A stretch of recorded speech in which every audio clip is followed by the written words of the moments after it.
Thank you so much for tuning in. This is Tony Diaz, a libro traficante, author of The Tip of the Pyramid, Cultivating Community Culture Capital. Really appreciate you tuning in to the Nuestra Palabra multi-platform broadcast.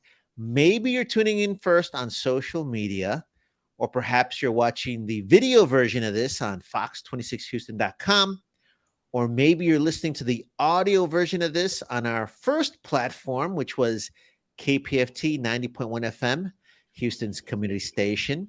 And I always pause right there to thank all of our listeners who've supported us, but also encourage you to donate to KPFT if you can, so that we can continue to bring you programs like this, our terms on our terms, a deep look into the community, always telling really new stories about our gente and community.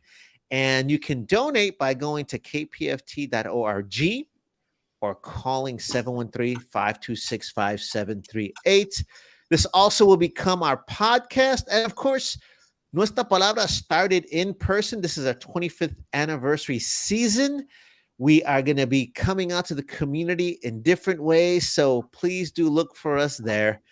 Today, we're talking about Latino visual arts. And I tell you, the Latino visual arts scene will never be the same. And I'm really happy to welcome three folks who are making a big impact. And you'll not only be able to learn more about them, to see their work on exhibit, but if you're lucky, you may wind up with one of their amazing works in your own home. A ver. And I want to say hi to them and welcome them. First, we have representando Mexico. Mexico. Hey, Viri Ramos. Hey, Viri, thank you for tuning in. Hello. Thank you for having me. Very excited. And where are you joining us from? Because are you in your studio? Because you got some cool stuff. This is my office, so I do keep things here. I ship things. I sell puzzles of my art, so this is where I kind of do the whole website and shipping, receiving. My studio is upstairs, but I'm very bad with technology, so I opted to be here where I know how it works.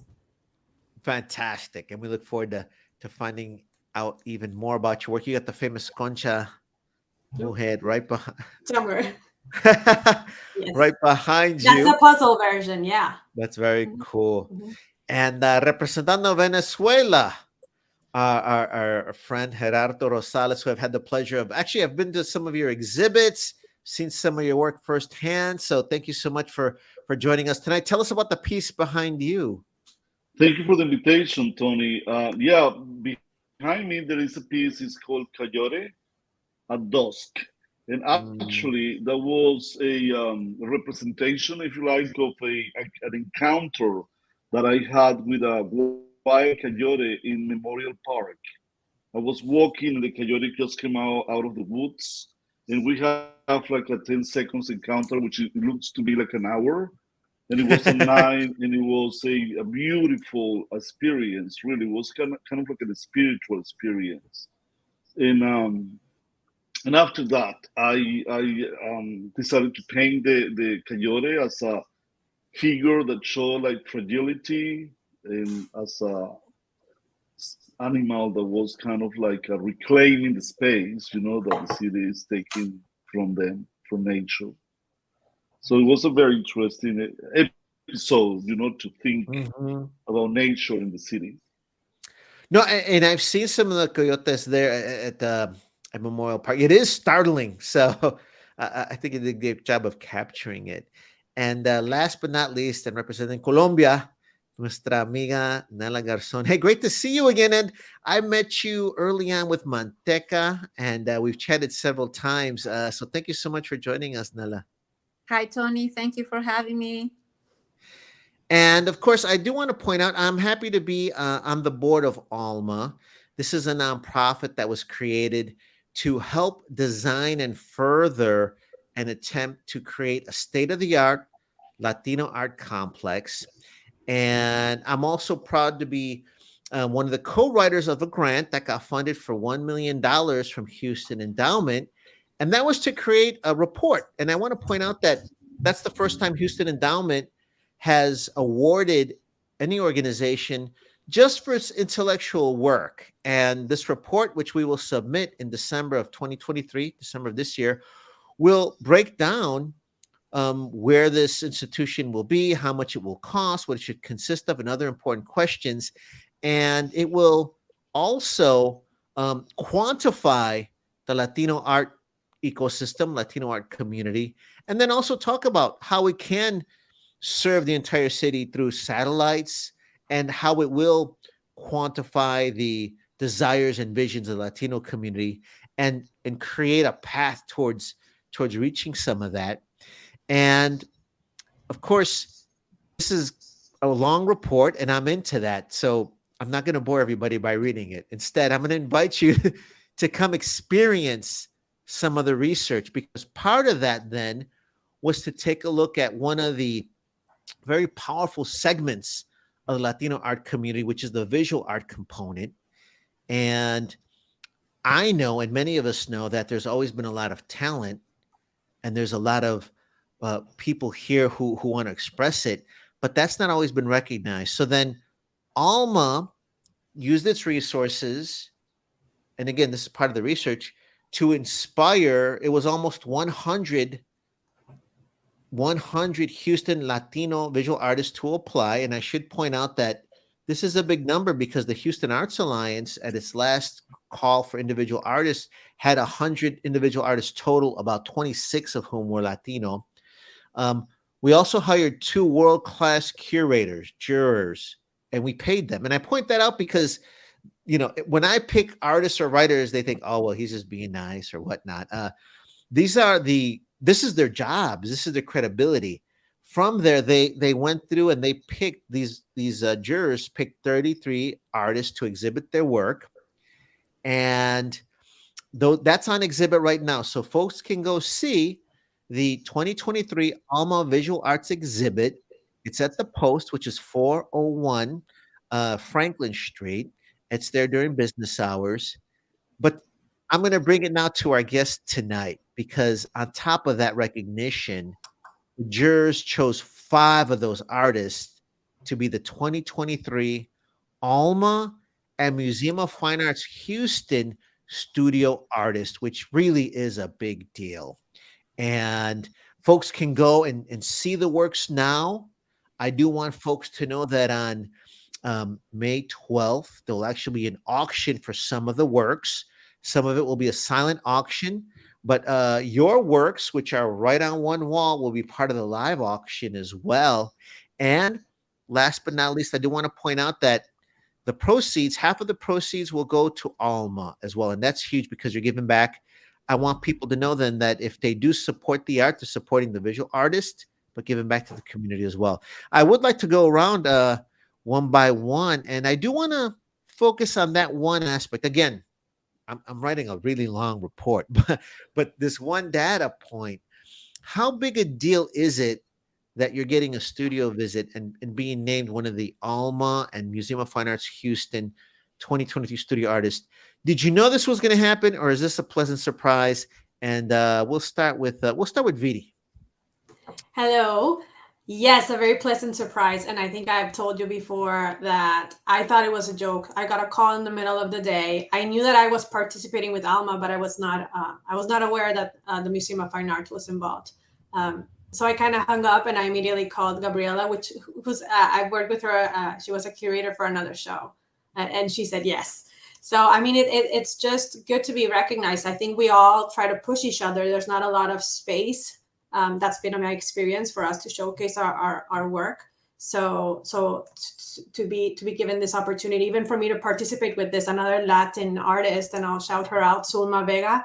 She was the one that said, hey, this is happening. You should apply. We each try to push each other to get recognition. We're not fighting against each other. We're trying. We know that there's a space for us and a need for it. So we're all trying to call on each other. So being able to show this to a larger audience, to the Museum of Fine Arts, it's really impressive. Something I was not expecting. And I'm glad you pointed out too that one, you've got Houston Latino visual artists supporting each other. It's not in competition. And this is going to sound like a very simple question, but how important is it for Latino visual artists to have a place to exhibit?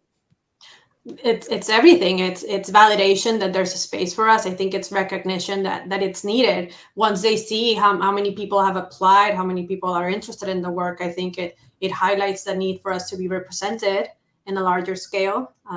We are needed everywhere. I think it's very important. Thank you. Nella, same question. So did you know this was going to happen? And what were your thoughts when you found out? No, I didn't know at all. I think no one knew at all, until we got the call. So it was a great surprise.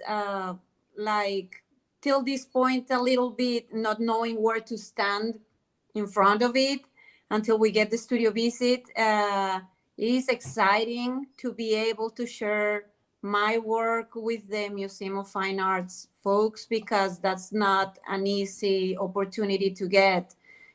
Just for getting them here and being able to show them what I've been doing for years is just already like I want something magnificent. I don't know what's going to come from it, but I am just thrilled about it. And I should give a shout out to the chair of ALMA, Geraldina Interiano Weiss, and she's also a visual artist. And I should also give a shout out to Mari Karen Ramirez, who is at the Museum of Fine Arts Houston, and she's been pushing in this field for a long time. And I do want to speak to your question about you didn't know it was coming. I should mention I'm kind of the wet blanket in the boardroom, and I'm like, everybody slow your roll, okay? Alma doesn't have money for operating costs, so we're not putting on programming. This is still research, and I say that because we don't have a full-fledged staff to do everything that goes with the visual arts exhibit. However, we do have enough capacity to further these important points, to discover what it can mean. And the collaboration between ALMA and the MFAH evolved organically. So this is something that was kind of brewing, maybe wouldn't happen, but it's taken all of us to be involved. It took the caliber of the art available to make this happen. And I think it's very nice to get all these folks in proximity to come together. Gerardo, I'm going to ask you an even more boring question. Usually I'm the provocateur. I'm kind of like I'm lowering the temperature now. For folks that may not understand what a studio visit consists of, can you explain what that means to folks? Well, to start, the studio visit is, when a curator or a collector or somebody, from the public just want to know a little bit more about your practice, your ideas behind your artwork, and the history in a way of how the artwork has been evolving for years.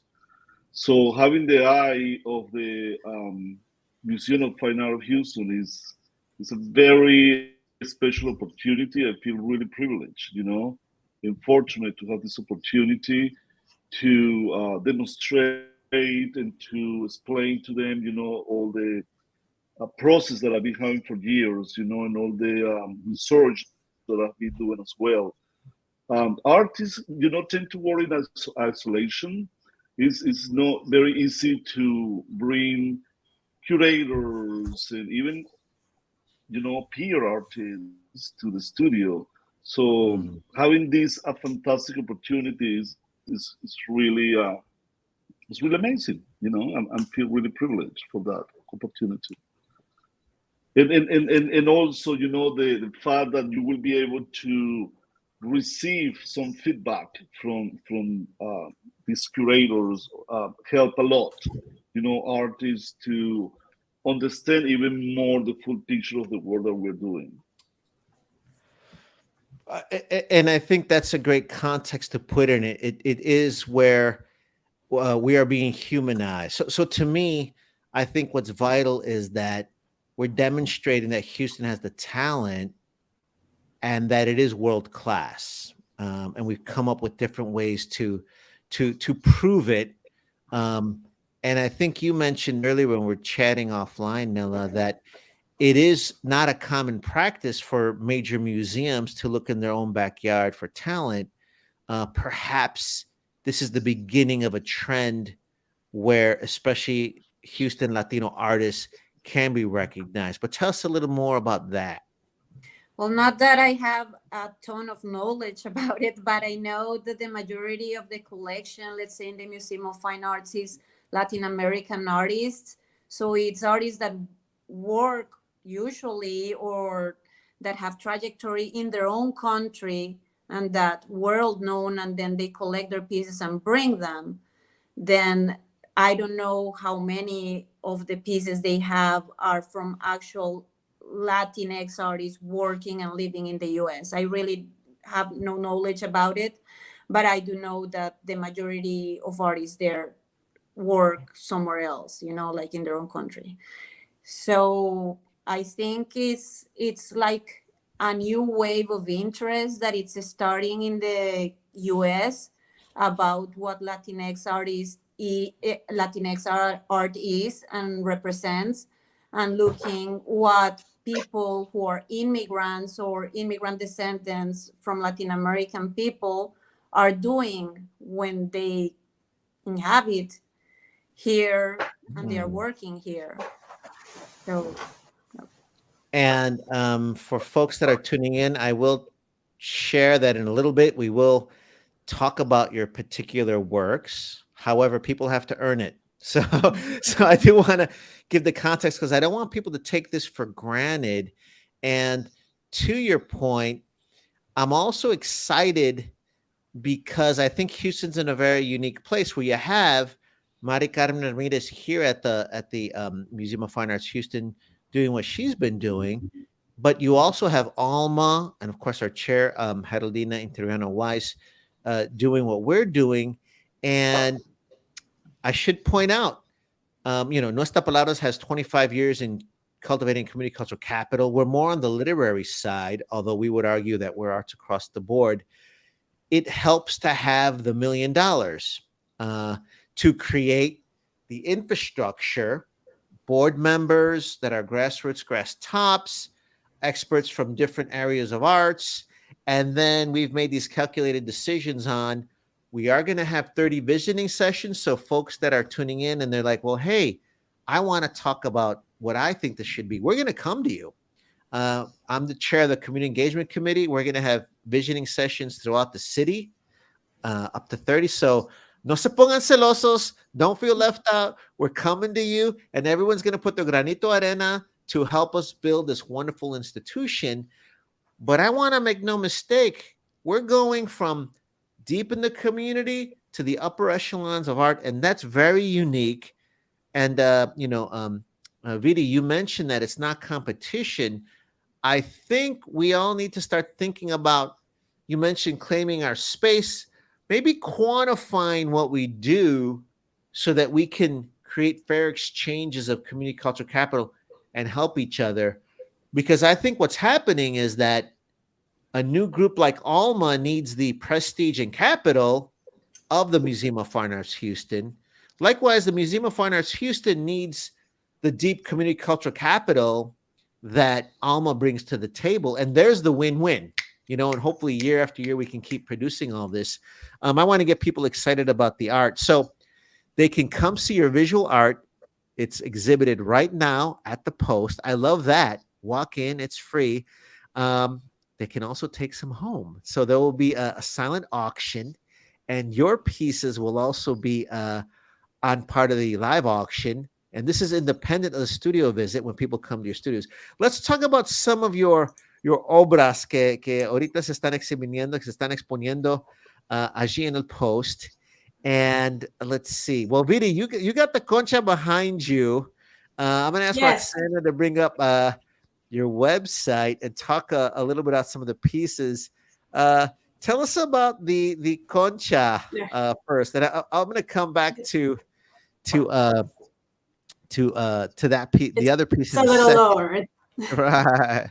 It's a little lower. Yes. So La Concha, the title of that piece is La Dueña Mis Quincenas. So all my pieces, their titles are in Spanish. I started painting like famous icons. I started doing characters. I did El Chapulín Colorado, Cantinflas, all those famous people that I grew up with. And in painting them, I started trying to try to see what else was iconic. So I went into our food, into our celebrations, and I thought they themselves are their own character. They're known across the world. So I did. This is a female with the head of a concha, our pastries. It's like a part iconic, our food. I have one with a tortilla. And this is a play with the title also, La Dueña de Mis Quincenas, is a play of in Mexico. You call your significant other La Dueña de Mis Quincenas because they take your paycheck. So for me, this young lady, the food, my money goes all towards Mexican food, buying Mexican antojitos and bread and that's why I called her that and make her a female. It's a little bit seducing. And that's where she is. And then this behind is, oh, I don't know where I am. This is a puzzle version. So I mean, my intention with the art is to get it as to many houses as possible. I know art is not always accessible. Shipping it to many places is sometimes hard. So I figured by making it art in a box, I would get it into more people's hands. I wanted You have to a be very active Instagram page too. Give folks. I don't. I saw you on Instagram. With I try because that's a part of I like painting, but I know part of it is trying to be out there. I have like 3 followers and 2 of those are my mom and my aunt. But I know that I would. Your 3rd follower. How about this? Folks can see your puzzles on your Instagram page. Yes, they can. So I mean, I post there because I'm excited. If I didn't post there, instead of just 2 people in my household seeing them, I'm happy that anybody else can. So I try to stay active. I forget, and then I'll go back and post every other week just to have some presence there. And yeah, so I turn them into puzzles to be able to reach more people. I have a son, and I want him to be surrounded by Mexican artwork and by Mexican culture. Cool. He's growing away from where I grew up, which I think is beautiful. So just bringing this into our home, it's just a success in my own household. As long as it's here in my home, I call it a success. Fantastic. And I can tell you exactly where that piece is exhibited. I should mention to folks that Nuestra Palabra is kicking off its 25th anniversary showcase at the exhibit to demonstrate and dramatize this collaboration. We are accelerating cultura. And your piece that you just showed us is at the back of the exhibit. It's 4 sides. A little later, we'll come back and talk about your other piece, which will be right on the wall behind me as I'm on stage talking about the 25th anniversary. And we're going to talk about the literary tie-in in a little bit because that's special. I now want to talk to Nella and talk about Colombia, talk about your pieces. So Roxana, if you could bring up Nella's works as well. I got to meet you with Manteca también. Yeah. Way back, which was fun. Tell us how you picked the pieces to submit for the ALMAAHH 2023 visual art exhibit titled We Are Houston. Well, the choosing of them, I really don't know. I just value a lot that project I did in 2020 called Made in China. It's a project that involved research and involved a lot of intricate hand sewing pieces. And because of the pandemic, even though I had a solo show at the Institute of Hispanic Culture, well, I didn't get as many people to see all that work as I wanted to. So I thought I might as well send it whenever I have the opportunity for more people to enjoy them. So these 3 pieces out of others that I did, I were inspired by molas that are indigenous craft from Panama and Colombia, from the Gunadule people. So their pieces are usually hand sewn also. It's layers of color of fabric, and they do designs of the cosmogony and their beliefs. So it's usually animals and the environment where they live, and the women wear them on the upper part of the attire. So thinking about consumerism and also the loss of culture and of our ancestry, I decided to make a tribute to indigenous arts by doing these wannabe molas, because mine are not in any degree as good as theirs, and mine portray like mass consumer items made in China. So I gathered made in China fabrics from stores in Houston, some other made in China fabrics, like that background that it's so beautiful is Chinese fabric. But all of them, even the flat color cottons, I wanted to use made in China fabrics. I did a research on the most produced items and consumed goods, you know, like appliances, electronics, toys. There's other molas that I did that were hair products. There's also car parts. I didn't want to do one of those because that was too boring for me, car parts. But like anything you can think of is made in China. So it's very important to me to talk about the hybrid cultures that exist now because of globalization, because of migration, forced migration. We also get cultures from everywhere into our own lives. You know, I grew up in Colombia until I was 30 years old, and you could find anything that you can think of from anywhere in the world there too. You know, not having people diversity in inhabitants, but the products would arrive there, bootleg versions, everything. So that to me has been a big source of inspiration, wondering about origins, wondering where people come from, valuing their cultural background, and going furthermore, taking in count all the indigenous and ethnic groups from the world that are disappearing slowly because of factories, manufacturing, fracking, digging petroleum, oil companies, all of what we modern people rely on for our own needs, you know. It's part of the devastation, not only of the environment, but also for the planet and the culture of everyone, right? So that's what these pieces are about. And this series, you have a very distinctive style too, because I remember seeing one on one side of the exhibit, and then another one is on the wall. That's going to be the 13 pieces that are part of the live auction. And there's one with the red hand, such vibrant colors, and it's great to hear you talk about the juxtaposition of the different iconography, because it's ironic. You've got a cell phone there, but it's a Colombiana in Houston creating the piece that has a cell phone in a hand depicting the fabric that you can find in the store. So it's all these different layers, and it's very, very evocative, very eye-catching. I do want to remind folks too that they can go see the artworks, of course, but also they can bid on them. And I've mentioned it a couple times. I do want to point out that is part of the research. And this is how it's part of the research, is that when we have the silent auction, I want to be able to say in the report that Houston has a base of art buyers. And even the curators during one of the discussions had said that that's necessary to create a vibrant art ecosystem, is you have to have art buyers. What I hope I can report in our findings is that Houston embraced this exhibit, purchased the items, which then in turn, yes, half goes back to the artist, half goes to ALMAAHH.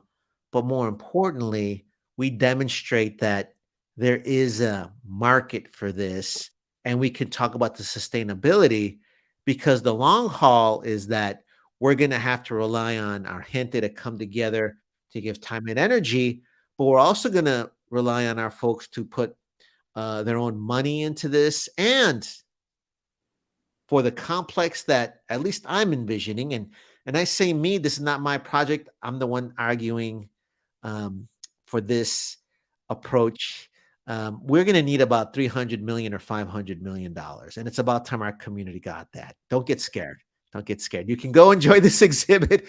This is the beginning steps, and I want people to understand that all these parts come together. If you show up, you're just going to enjoy the visual art. I'm going to stop there and go to Gerardo. If we could bring up your pieces, por favorcito, Roxana, bring up Gerardo's pieces, because you're also going to tell us about another exhibit that you're in, but I should also mention that your pieces will also be part of the live auction. Gerardo, tell us about the work that we are looking at, and I'll try and describe it to our radio listeners. And I'm going to ask you to turn your volume up, please. Is that okay? Perfect. Yeah. The piece that we're seeing in the background, actually, it is a, it was like a sample of the work that I did originally when I started producing art back in Venezuela in the late 80s.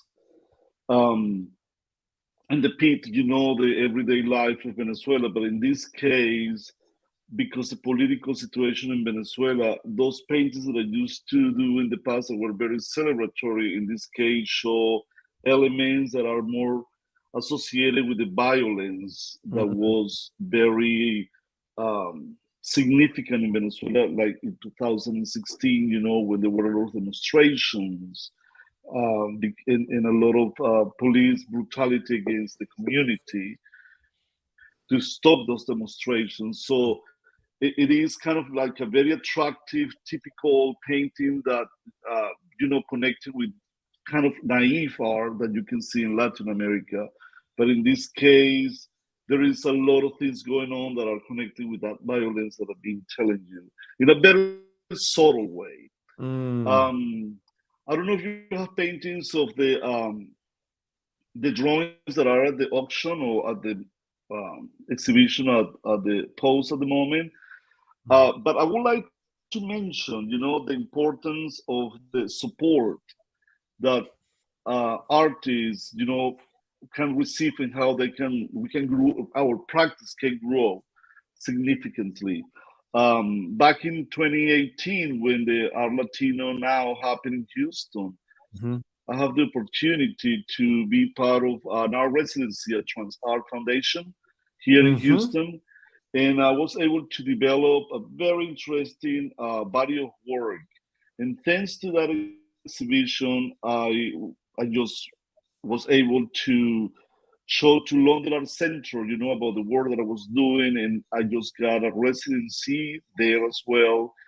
So these two opportunities like really helped me to show my work in the city and get the attention or the interest of curators and other people involved in the arts. So my work have actually grown from that moment. Wow. The work that you're seeing at the moment here is at the moment showing at Bill Armin exhibitions. It's a gallery located in 604 West Alabama. It's in the Montrose area. And what I'm doing over here, when I create this work, I was having in mind all these, the harshness of what people are experiencing, especially in Venezuela, because the situation they live in the country, literally walking. And I was trying to talk about the difficulties to be exposed in nature. We always sometimes romanticize nature. And that's what I'm doing over here. I'm painting nature in a way that is beautiful and very seductive.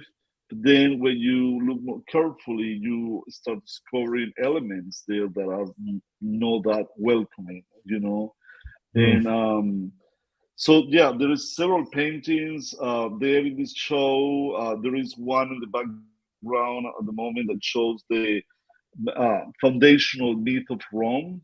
It's Romulus and Remus. And in this case, I was just thinking in people crossing the Darien Gap in Panama, that a lot of people from South America that are coming to the US looking for a better life have to cross that jungle that is very hospitable, and they, in the case of Romulus and Remus, these people, these guys represent just like a form of survival, like being absolutely naked in nature. And so there is several layers of elements there that you can just can discover, I suppose, and as I said, the enjoyment of the ornaments or the forms, that are kind of like, if you like, very pleasant to the eye, but again show the harshness of the situation. And I love. Sorry, the pieces that are deposed are pretty much connected to this exhibition as well. They are like two hands, I believe, with eyes, like the eyes that you can see at night of animals. You can see just the eyes like lining, in the forest. So those are the pieces that I'm trying to pose. Fantastic. No, I really do love speaking to each of you because you do provide such a deep look into the work, which would be fantastic in an ethnic studies class. To me, it's a great way to convey history and culture in a very profound way, and speaks not just to the high level of aesthetics for our community, but the deep cultural knowledge that is really exciting to be able to bring to more people. And I want to combine it with the literature now, but I do want to remind folks that we are celebrating the 2023 ALMAAHH Visual Artists. They are on exhibit at the Post, which is 401 Franklin. The exhibit's called We Are Houston. There are 33 Houston Latino visual artists. Among them, 5 have been recognized as the 2023 ALMAAHH and Museum of Fine Arts Houston Studio Artists, which is a really powerful collaboration between a legacy institution and Mari Carmen Ramirez, and also a new organization, ALMAAHH, with our chair, Heraldina Interiano Weiss, who is creating an infrastructure to convey this. And it's a wonderful teaming up that's great for Houston. I should mention there are 2 other, there's 5 ALMAAHH and MFA 2023 studio artists. I'll give out their names: Sandra de la Rosa and Angel Castellan. I want to mention them as well. And I do want to give a shout out to all the board members of ALMAAHH. I can't think of all their names right now. So if I mention a couple, se van a enojar los otros. So I'm just going to leave it at that. You can go to almaahh.org, ALMAAHH.org. And, there's some people who are tuning in saying, why is the poet talking about visual arts? Or, hey, why are these visual artists on the poetry show? We're Libro Traficantes. We cross all borders. And I'm going to ask Viri to talk about one of her pieces that combines poetry and art. So, Roxana, if you could kindly bring back Viri's webpage. On our 25th anniversary of Nuestra Palabra showcase, which is the kickoff, we're going to celebrate how visual arts and poetry combines, as epitomized by one of your works. Tell us the piece and tell us how poetry combines with the visual arts. Of course. And I mean, it's all art, the power of words. The piece is up higher. It's the first one, I think, in the gallery. Yes. So the title is México creo en ti. And I had explained to some people that is the title of a poem that I learned when I was in elementary school. And growing up, I always thought that was like the Pledge of Allegiance. I thought that poem was so important. I thought everybody knew it. It's a poem from the 1940s. So written before I was born. And I think the poet died in the late 80s. So I was under 5. But that poem stuck with me and I thought everybody knew it, and apparently not. It is well known in a lot of parts of Mexico. It talks about the strength of your love for your homeland, about the invisible bond that you have with Mexico, how it reflects in your soul. You don't know why it's there, but it's there, and then how you're attached and it's part of you.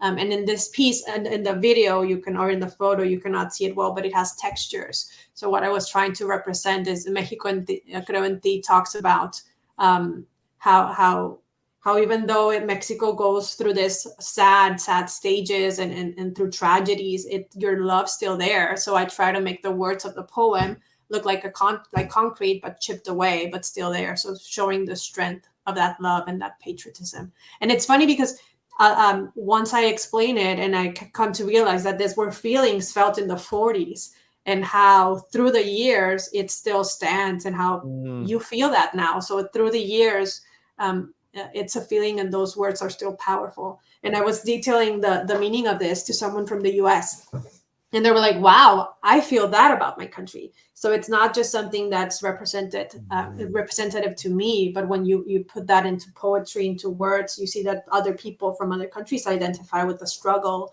of seeing something more powerful or bigger than you, and feeling at a loss as to how to act, but your love and the passion still there. So I like that power and that play of poetry and art mixing together. I have other pieces that are about songs. I think words have a way of bringing us back to memories and to a time, and just, it's a big reflection of who we are. You're just trying to win over all the poets and writers, Viri. Good job. Good job. And at our 25th anniversary showcase, we'll have the stage right in front of the wall where that piece is exhibited. I'm looking forward to getting to read an excerpt in Spanish from the mic, and then have you there. No, gracias. Have Gracias. me there crying over the poem. ¿Verdad? No, yo también, ¿verdad? And then you telling us con todo tu corazón, con tus lágrimas en tus ojos, here's why this painting is important.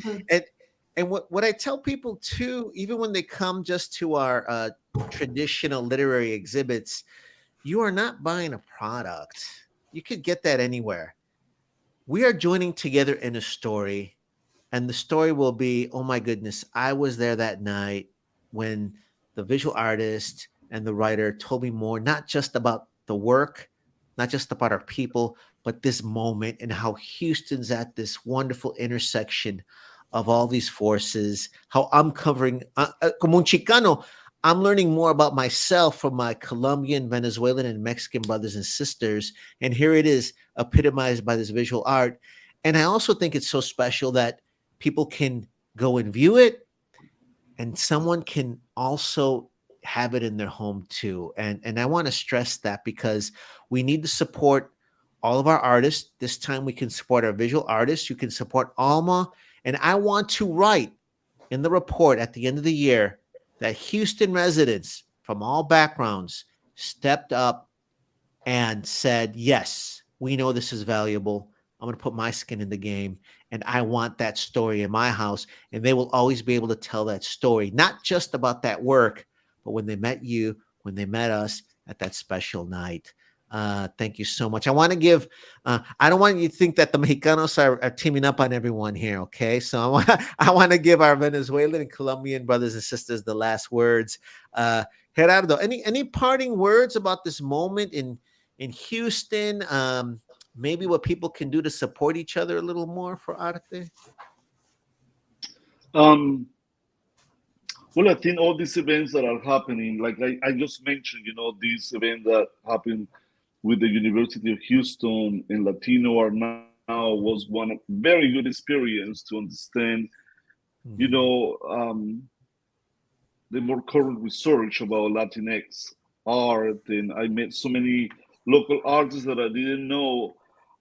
I know the dynamic that was in Houston of in places that I didn't know, So it's very important, all these events that are happening, like ALMAAHH or this exhibition that are happening at the moment, because you can see and share with other artists that we have a lot of things in common, really. So yeah, so it's a great opportunity for us to grow and to showcase our work.